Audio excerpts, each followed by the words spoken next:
formed the first man, and he breathed into his nostrils the breath of life. The first man was called Adam. God said, "It is not good for man to live alone.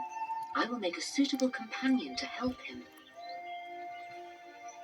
So God took one of Adam's ribs, and from it he made a woman named Eve. Not out of his head to rule over him, nor out of his feet to be trampled upon by him, but out of his side to be equal with him, under his arm to be protected, and near his heart to be beloved. The God of love created man and woman to reflect God's image and to live in harmony with him. He gave them authority to rule over creation together. Adam and Eve lived in God's presence in a beautiful garden he had prepared for them, called Eden. God walked and talked with them in the garden, and there was no suffering, no oppression, and no death. God told Adam, "You may eat of all the trees in the garden, except from the tree of the knowledge of good and evil. If you eat fruit from that tree, you will die."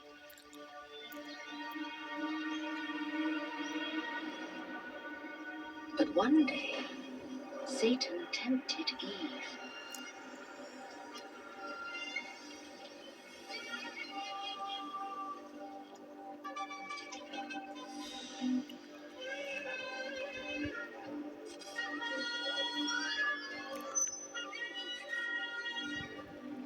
She picked the fruit and took a bite. She also gave some to her husband, who was with her, and he ate it.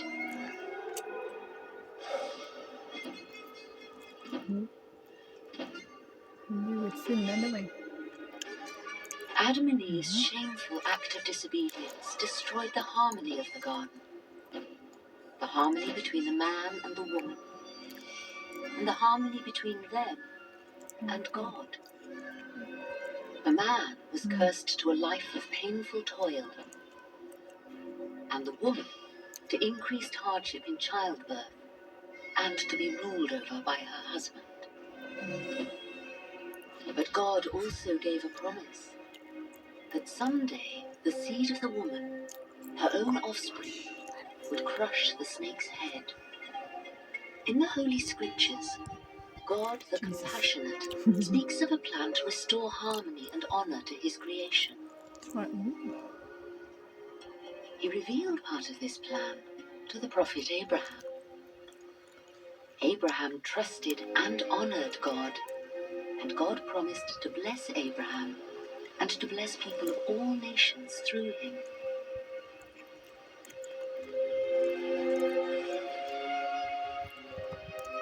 He promised to give him many descendants, as many as the grains of sand on the seashore and the stars in the sky. Abraham believed God, so God esteemed Abraham as one of his righteous servants and called him friend of God. One day, God tested Abraham. He told Abraham to take his son and sacrifice him.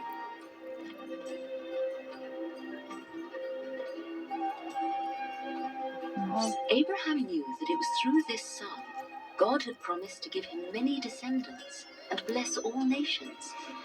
Yet he trusted God and obeyed him. God called out, "Abraham, now I know that you obey me, because you have not kept back your beloved son from me." Abraham saw a ram nearby, so Abraham sacrificed it to God instead of his son. God's provision of a ram in place of Abraham's son was a picture, a glimpse of his great plan. This plan would destroy the curse of sin and death and restore men and women to an intimate relationship with himself. The Holy Scriptures speak of one who was to come. He would be the ultimate sacrifice for the sins of the world.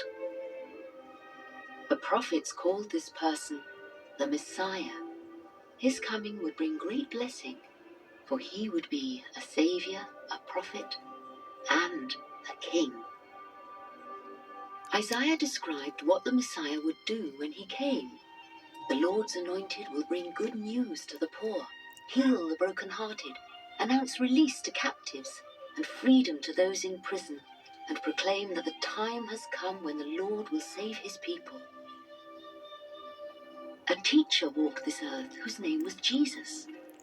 Was he the one sent by God to crush the snake's head, to pour light into our world of darkness, and replace our curse with blessing?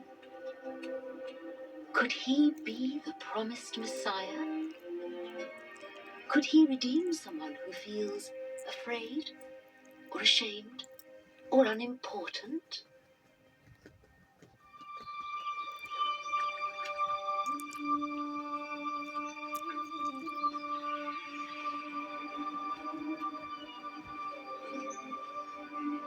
There was a young girl living in Nazareth who was promised in marriage to a man named Joseph. Her name was Mary.